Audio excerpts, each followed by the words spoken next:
AMI के मगध प्रभारी शमीम अख्तर जम्मू जिला के आगामी विधानसभा चुनाव को लेकर चलाया सदस्यता अभियान। जम्मू जिला के सिकंदरा, झाझा, खपड़िया और चकै दौरे के दौरान पहले संविधान निर्माता डॉक्टर भीमराव अंबेडकर के प्रतिमा को माल्यार्पण किया, वहीं जनता के बीच संबोधित किए। जम्मू के चारों विधानसभा सिकंदरा, जमुई, झाझा, चकै के दौरान 300 से ज़्यादा लोगों की सदस्यता ग्रहण किए।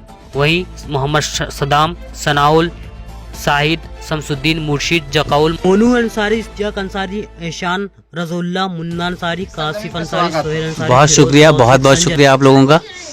सलीम साहब, झाझा आने का क्या मकसद है? और लगातार आप सिकंदरा के बाद आपका दूसरा ये प्रोग्राम है झाझा में, तो मकसद क्या है? बिहार जमुई में आप क्या मकसद ये है कि एमआईएम जो है कमर कस चुकी है। आने वाले समय में जो विधानसभा का चुनाव है, बिहार में हम पूरी मजबूती से विधानसभा का चुनाव लड़ेंगे और उम्मीद है कि जमुई के अंदर जो 4 विधानसभा है, आपका सिकंदरा है, झाझा है, जमुई है और एक चकाई है, ये चारों विधानसभा से हम लोग प्रत्याशी उतारने जा रहे हैं और मजबूती से चुनाव लड़ेंगे, उसी की ये आगाज़ है। सर, बिहार चाहे वो आरजेडी का नेता लगातार एमआई को जो पार्टी है उनको बोलते हैं बीजेपी की बी पार्टी, तो ऐसे मुसलमान लोग कैसे विश्वास करेंगे सर? देखिए, ये वही लोग बोलते हैं, आरजेडी वाले, कांग्रेस वाले, जितने भी सेकुलर पार्टियां के लोग हैं, वो वही लोग बोलते हैं कि बीजेपी बी टीम है, जिनको खतरा है हमसे, जिनको लगता है कि मुसलमानों का वोट का हम गुलाम बना चुके हैं मुसलमानों को, और मुसलमानों का वोट का ठेकेदार समझ चुके हैं। जो वो खुद को मानते हैं कि हम ही ठेकेदार हैं, इनके वोट का जो है ठेका हमने ले रखा है। मुसलमानों का नेता कौन है? तो आरजेडी। मुसलमानों का मसीहा कौन हो सकता है? तो नीतीश कुमार। एक नया मसीहा भी आ गए हैं जन स्वराज के नाम पे।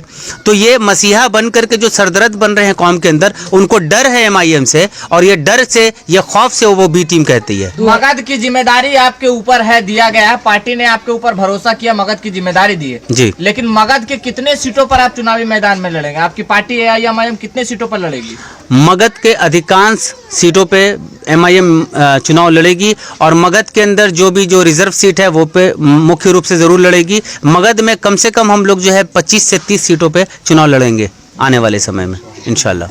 243 विधानसभा सीट है सर, कितने सीटों पर चुनाव लड़ेगी पार्टी का? तो अख्तर ईमान साहब का ये कहना है और बैरिस्टर साहब का कहना है कि इस बार बिहार में कम से कम हम लोग 100 सीट से चुनाव लड़ने जा रहे हैं, कम से कम, उसकी पूरी तैयारी है। क्या किसी पार्टी से गठबंधन करके चुनाव लड़ेंगे? हम तो हमेशा चाहते हैं कि गठबंधन हो, लेकिन ये बड़ी बड़ी पार्टियां हो या छोटी छोटी पार्टियां हो, मुसलमानों के लिए कोई जगह नहीं है इन पार्टियों के लिए।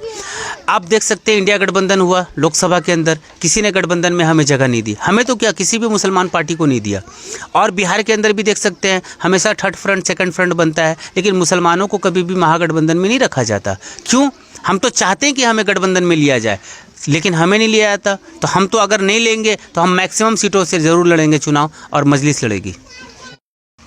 कोई भी पार्टी मुसलमानों की नहीं होती। लोग कहते हैं ना, उनका जवाब तो आपको देना पड़ेगा। जब सर्वे के अनुसार 18 से 19% मुसलमानों का आबादी है, और इनके वोट को अपने ओर खींचने के लिए कि इनका एक वजूद खड़ा न हो, 5% वाले अपनी पार्टी बना लिए हैं, 3% वाले पार्टी बना लिए हैं, अब 20% वाले जब पार्टी बनाना शुरू, जब जगह घूम घूम कर लोग एकत्रित कर रहे हैं, तो इनको समझ में आ रहा है कि मुसलमानों की पार्टी है, इसमें सभी जात की पार्टी है।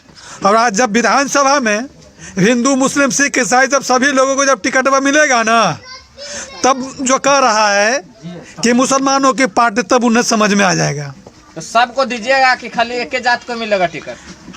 अब हाल में देखा ना, गया में 2 विधानसभा सीट पर जब चुनाव हुआ, तो एक जगह पर पासवान जी को टिकट मिला और एक जगह मुस्लिम को मिला। तो वहाँ सिर्फ मुस्लिम को नहीं मिलना चाहिए, तो पासवान जी को कैसे मिल गया? अच्छा, ये बताइए, बिहार में 243 सीट है, अगर 100 सीट पे बताएं, अभी शमीम अख्तर जी बताएं 100 सीट पर चुनाव लड़ेंगे, तो क्या लगता है कितने सीटों पर आप लोग विजय होंगे? देखिए, जीत और हार की बात अभी नहीं कर रहे हैं। सबसे पहले हम मुस्लिम समाज को गोलबंद करना है। गोलबंद करने के बाद में जहाँ जहाँ हमारी जीत की संभावना रहेगी, वहाँ पर पूरी ताकत के साथ लड़ेंगे। और मुझे उम्मीद है कि बहुत से विधानसभा है जहाँ 1 लाख से ऊपर मुस्लिम समाज का वोट है। वैसे जगह लड़ेंगे तो हिंदू मुस्लिम सिख ईसाई मिलकर, जो हिंदू में भी जो छोटी छोटी जातियां हैं वो भी हिंदुत्व के नाम पर जो ठगे जा रहे हैं, वैसे लोग मिलकर जीत मिलेगा।